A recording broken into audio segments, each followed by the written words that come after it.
Well, welcome along to Goal Time, the new and exciting way to bet on football as we look at the playoff final between Middlesbrough and Norwich.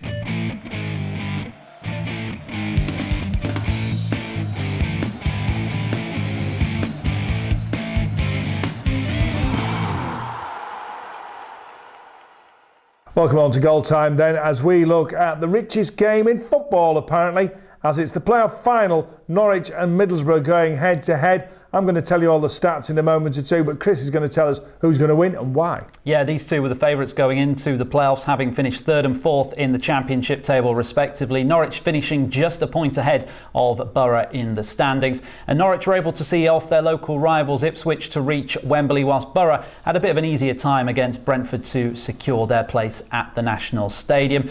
Borough head to Wembley looking for a first win in 5 appearances at the National Stadium. Those games previously where they lost were all at the old Wembley. Maybe the new Wembley will bring them a bit more luck. They have got a decent record in the playoffs. They were promoted to the top division in 1988 via this method, whilst Norwich will be competing in the playoff final for just the second time in their history. They lost the 2002 final to Birmingham City on penalties. In terms of the form this season, well, the stats suggest that it should be Borough who get the better of Norwich. They won both games against the Canaries in the Championship this season, including a 1-0 win at Carrow Road back in April. And Norwich have only won one of the last 11 meetings with the Teessiders.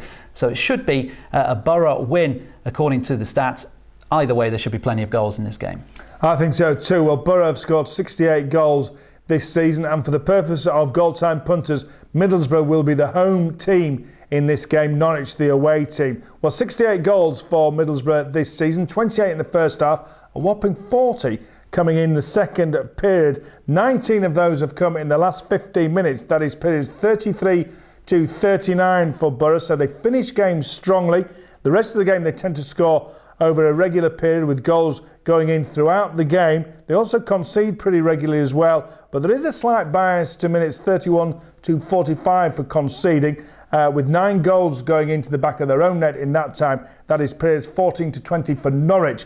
Norwich themselves, well, they've scored 88 goals this season, more prolific than Borough, and it shows a definite trend for them, with 32 going in the first 45 minutes and a massive 56 goals in the second 45 for Norwich. So that could be where Goal Time punters are going to make their money. They score pretty evenly throughout that second period, but there is a slight bias towards the last 15 minutes, with 21 goals coming in periods 34 to 40. They also concede more in that time as well, which could be a time to get on Borough. It could be a goal fest, 1, 2, 3 or 4 goal options. This could be your one for your 4 goal option and a chance to win £100,000 with Goal Time.